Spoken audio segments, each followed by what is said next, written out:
Friends, இன்றைக்கி நம்ம பார்க்க போகிறது வந்து கொத்து சப்பாத்தி ஒன்று பார்க்க போகிறோம். நீங்கள் வந்து கொத்து புரோட்டா சாப்பிட்ருப்பீங்க. நம்ம வந்து வீட்டிலே ப்ரிப்ரேஷன் பண்ணி இப்போ வந்து ஒரு கொத்து சப்பாத்தி எப்படி செய்யலாம் அப்படிங்கிறத பார்க்கலாம். அதுக்கு தேவையான பொருள் வந்து என்னென்னு பார்த்துக்கலாமா? சப்பாத்தி வந்து ஒரு 3 சப்பாத்தி வச்சுருக்கிறேன்.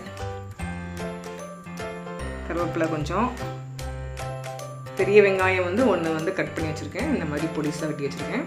சோம்பு, தக்காளி, ஒரு தக்காளி கட் பண்ணி வச்சுருக்கேன். கடுகு, இது வந்து முட்டை ஒன்று உடச்சி வச்சுருக்கேன். உங்களுக்கு வந்து சப்போஸ் 2 முட்டை தேவைப்பட்டுச்சுன்னா நீங்கள் ஊற்றிக்கலாம். நான் வந்து 1 மட்டும் வச்சுருக்கிறேன்.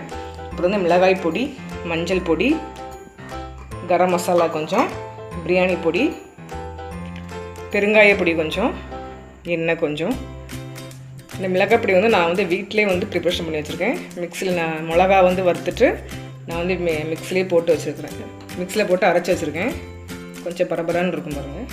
வீட்டில் ப்ரிப்ரேஷன். மஞ்சள் பொடியும் அதே மாதிரி தான். மஞ்சள் கிழங்கு வாங்கி 1-2 தட்டி மிக்சியில் போட்டு அரைச்சி வச்சுருக்கேன். ஸ்டவ் ஆன் பண்ணி ஒரு கடாய் வந்து அடுப்பில் வச்சுட்டு சூடாகட்டும். தேவையான அளவு ஆயில் விட்டுடலாம். ஒரு 4 ஸ்பூன் விட்டுருந்தேன். ரொம்பலாம் எண்ணெய்லாம் தேவைப்படாது. நான் ரொம்ப சேர்க்குறதும் இல்லை. ஆயில் எண்ணெய் வந்து சூடாகட்டும்.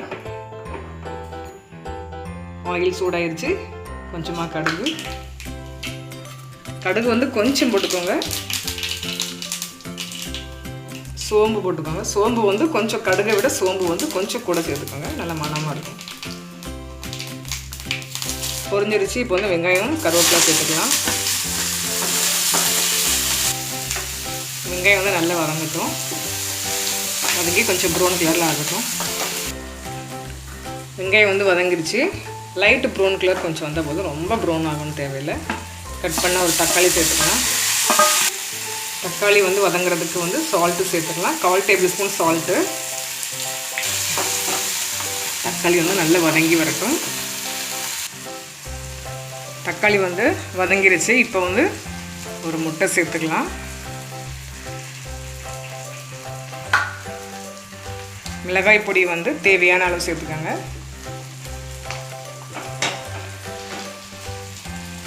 மிளகாய் பொடி சேர்த்தாச்சு. தேவையான அளவு.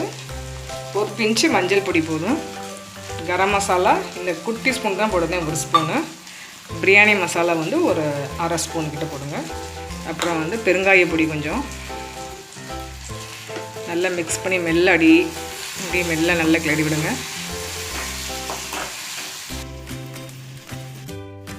நம்ம வச்சுருக்க சப்பாத்தியை வந்து இந்த மாதிரி பிச்சு வச்சுக்கலாம்.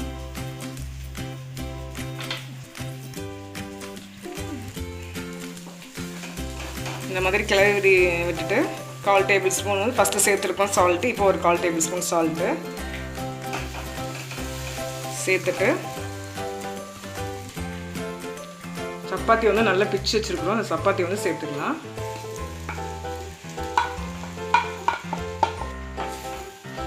நம்ம வந்து சப்பாத்தியை போட்டுட்டு லைட்டாக அப்படி எல்லாம் சேருத மாதிரி வச்சுக்கோங்க. எல்லாம் அப்படி மிக்ஸ் ஆகுற மாதிரி வச்சுக்கோங்க. 1 நிமிஷம் அப்படியே வந்து கிளறி விடுங்க. முட்டைலாம் வந்து நல்லா வெந்து வரட்டும். 1 நிமிஷம் அப்படியே கிளறி விட்டுட்டே இருங்க. இந்த மாதிரி 1 நிமிஷம் வந்து வதக்கி விட்டுட்டு ஸ்டவ்வை வந்து ஆஃப் பண்ணிடலாம். ஆஃப் பண்ணிவிட்டு நான்ஸ்டிக் இந்த இது வந்து கீழே இறக்கி வைக்கிறேன். இந்த மாதிரி ஒரு கிளாஸோ ஏதோ ஒன்று. இந்த விளிம்பு வந்து ஷார்ப்பாக இருக்கணும். இந்த விளிம்பு வந்து ஷார்ப்பாக இருக்கணும். இதை வச்சு நான் வந்து ப்ரெஷ் பண்ணி காட்டுறேன் எப்படின்னு. இந்த மாதிரி நல்லா வந்து ப்ரெஸ் பண்ணுங்க. பார்த்து பண்ணுங்க. கை வந்து கொஞ்சம் சூடும். கொஞ்சம் கவனமாக செய்யுங்க. இந்த மாதிரி நம்மளுடைய கொத்து சப்பாத்தி வந்து ரெடி ஆயிடுச்சு. பாருங்கள், சூப்பராக வந்திருக்கு.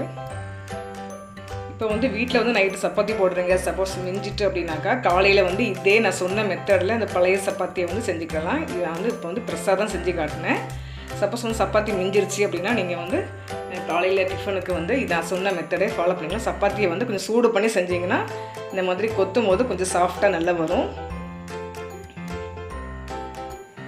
ஓகே வியூவர்ஸ், இந்த வீடியோ வந்து உங்களுக்கு பிடிச்சிருந்தா லைக் பண்ணுங்கள், ஷேர் பண்ணுங்கள், சப்ஸ்கிரைப் பண்ணுங்கள். உங்களுடைய கமெண்ட்ஸும் சொல்லுங்கள். என்னுடைய சேனலுக்கு நீங்கள் வந்து கமெண்ட்ஸ் கொடுக்குறதுக்கு வந்து ரொம்ப நான் வந்து தேங்க் பண்ணிக்கிடுவேன். Okay viewers, thank you.